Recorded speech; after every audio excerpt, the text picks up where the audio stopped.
Hello everyone, आपका एक बार फिर से वेलकम करते हैं आज के हमारे इस फ्रेश वीडियो पे। तो आज इस वीडियो के अंदर मैं आपके साथ डिस्कस करूंगा ICICI Prudential Nifty auto index fund डाइट ग्रोथ के बारे में। इसमें मैं आपसे टोटल 14 पॉइंट डिस्कस करूंगा। तो कौन कौन सा पॉइंट है सारा मैं कंप्लीट डिस्कस करूंगा। पहला पॉइंट मैं आपसे डिस्कस करूंगा इसका रिटर्न के ऊपर में, किसने पिछले 1 साल 3 साल या फिर 5 साल का रिटर्न क्या दिया है। दूसरा पॉइंट मैं आपके साथ डिस्कस करूंगा इसके रेटिंग के बारे में। तीसरा एसआईपी अमाउंट के बारे में। चौथा इसके फंड साइज के बारे में। पांचवा पॉइंट मैं आपसे डिस्कस करूंगा रिटर्न कैलकुलेटर के बारे में कि यदि आप मंथली एसआईपी करेंगे तो आपको क्या रिटर्न मिल सकता है या फिर लमसम करेंगे तो आपको क्या रिटर्न मिल सकता है। इसके बाद बात करेंगे ICICI Prudential Nifty auto index fund डाइट ग्रोथ के अंदर कौन कौन सा स्टॉक लिस्टेड है, क्योंकि किसी भी प्रकार का म्यूचुअल फंड को आगे ले जाने में सबसे मेन हाथ होता है उसके स्टॉक के ऊपर में।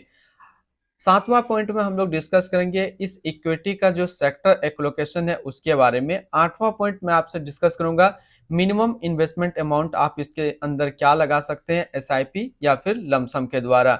नौवां पॉइंट में मैं आपसे डिस्कस करूंगा इसकी रिस्क परसेंटेज में, यानी कि ये कितने परसेंट का रिस्क है यदि आप इस म्यूचुअल फंड के अंदर लगाते हैं तो। 10वां पॉइंट मैं आपसे डिस्कस करूंगा इसके रिटर्न एंड रैंकिंग में, और इसी में मैं आपके साथ डिस्कस करूंगा कि क्या हमें इस म्यूचुअल फंड के अंदर इन्वेस्ट करना चाहिए या फिर नहीं करना चाहिए। 11वां पॉइंट में मैं आपसे डिस्कस करूंगा इसके आसपास यदि आप सिमिलर फंड्स देखेंगे तो कौन कौन सा इसके आसपास सिमिलर फंड्स होता है। 12वां पॉइंट में आपसे डिस्कस करूंगा इसकी एक्सपेंस रेशियो के बारे में। 13वां पॉइंट में आपसे डिस्कस करूंगा इसके एग्जिट लॉट के बारे में, और 14वां पॉइंट में आपसे डिस्कस करूंगा फंड मैनेजर के बारे में।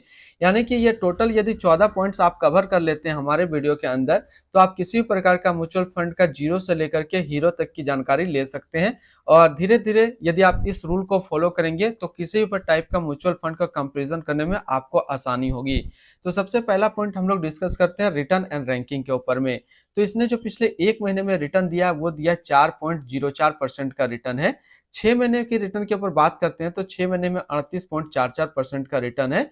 1 साल के रिटर्न के ऊपर बात करते हैं तो 1 साल में 75.36% का रिटर्न है। और अगर एनुअल रिटर्न की बात करते हैं तो एनुअल रिटर्न है 45.48% का। तो पहला पॉइंट हम लोगों ने कंप्लीट डिस्कस किया रिटर्न के ऊपर में। अब चलिए दूसरा पॉइंट हम लोग डिस्कस करते हैं इसके रेटिंग के ऊपर में। तो इनको जो रेटिंग मिला हुआ है इसको अभी किसी प्रकार का रेटिंग नहीं मिला हुआ है, ये आप कंफर्म हो जाइए। एसआईपी अमाउंट की बात कर लेते हैं तो इसमें जो एसआईपी अमाउंट सेट किया गया है वो 1,000 रुपया का सेट किया गया है।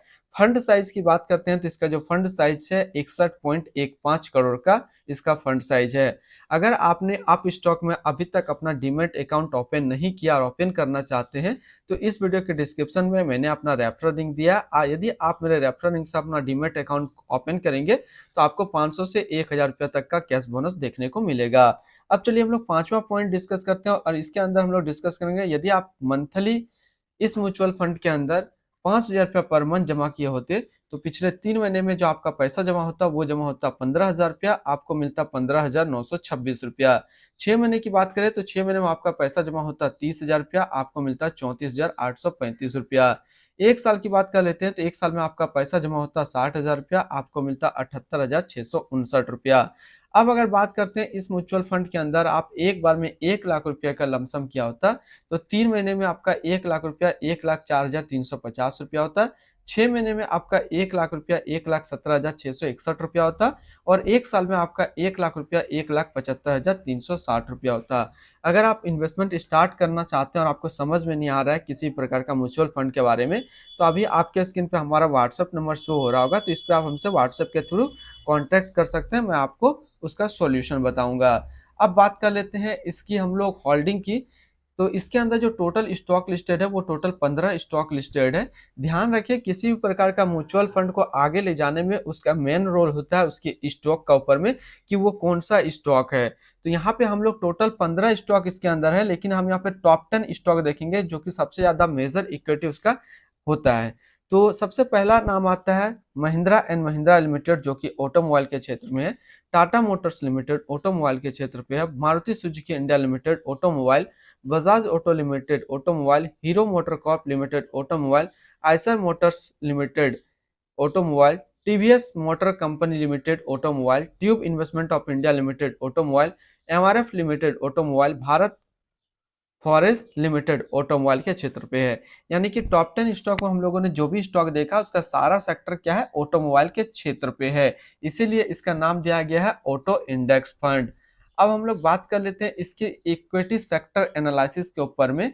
तो इक्विटी पे है ये 99.8% और कैश पे है 0.2%। अब इस इक्विटी को यदि सेक्टर वाइज हम लोग देखते हैं तो ऑटोमोबाइल पे है टोटल 100%। अब हम लोग यहाँ पे बात कर लेते हैं, यदि आप इस म्यूचुअल फंड के अंदर इन्वेस्टमेंट करना चाहते हैं तो फिर आपको मिनिमम अमाउंट यहाँ पे क्या रखना होगा। यदि आप इस म्यूचुअल फंड के अंदर लमसम करना चाह रहे हैं तो मिनिमम लमसम आपको 1,000 रुपया का करना होगा, और अगर एसआईपी करना चाहते हैं तो फिर मिनिमम एसआईपी इसमें आपको 1,000 रुपया का करना होगा। यानी दोनों सेम है, लमसम भी आप मिनिमम 1,000 का कर सकते हैं और एसआईपी भी मिनिमम आप 1,000 रुपया का कर सकते हैं। अब हम लोग बात कर लेते हैं रिटर्न एंड रैंकिंग के ऊपर में, और यहीं पे आपको समझ में आएगा कि क्या हमें इस म्यूचुअल फंड के अंदर इन्वेस्ट करना चाहिए या फिर नहीं करना चाहिए। तो सबसे पहले हम लोग बात कर लेते हैं ICICI Prudential Nifty auto index fund का जो फंड रिटर्न है 3 महीने में 17.1 का है, 6 महीने में 35.2 का है, और 1 साल में 74.8 का है, और एनुअल 72 का है। वहीं पे इस कैटेगरी का एवरेज यानी कि अदर इंडेक्स फंड का जो रिटर्न रहता है 1 साल में वो 47.2 रहता है। तो यहाँ से एक चीज क्लियर हो रहा है कि ये अपना कैटेगरी एवरेज से भी आपको ज्यादा रिटर्न निकाल करके दे रहा है। अगर आप सोच रहे हैं इस म्यूचुअल फंड के अंदर पैसा लगाना तो बिल्कुल लगा सकते हैं, किसी प्रकार का दिक्कत नहीं है। हालांकि दिक्कत क्या है, इसके रिस्क परसेंटेज के ऊपर में। रिस्क की बात करें तो ये काफी हाई रिस्क म्यूचुअल फंड है, यानी कि सेबी ने कंप्लीट लिखा है कि ये very high risk mutual fund है। यदि आप रिस्क लेना चाहते हैं तो फिर आप इस म्यूचुअल फंड के अंदर इन्वेस्ट कर सकते हैं। तो इनका जो फंड रिटर्न भी है वो काफी अच्छा आपको फंड रिटर्न निकाल करके देता है। अब हम लोग बात करते हैं, अगर इसके आसपास हम लोग सिमिलर फंड्स देखिए तो इसके आसपास सिमिलर फंड्स है UTI Nifty 200 momentum 30 index fund direct growth, DSP Nifty 50 equal weight index fund direct growth, Bandhan Nifty 50 index fund direct plan growth, Nippon India index fund Nifty 50 plan direct growth, HDFC index fund Nifty 50 plan direct growth. तो इसके आसपास इतने सारे इसके similar funds है। अब हम लोग इसकी एक्सपेंस रेशियो की बात कर लेते हैं तो एक्सपेंस रेशियो जो है 0.39% है, और एग्जिट लोड की बात कर लेते हैं तो एग्जिट लोड नील है, यानी कि किसी भी टाइम आप अपना पैसा यहाँ से निकाल सकते हैं। और स्टम्प ड्यूटी की बात करते हैं तो स्टम्प ड्यूटी है 0.005%। अब जो लास्ट टॉपिक मेरा बच गया है पॉइंट्स, वो है 14वां पॉइंट जो कि फंड मैनेजर का। अब हम लोग इसके फंड मैनेजर के बारे में थोड़ा सा देखते हैं।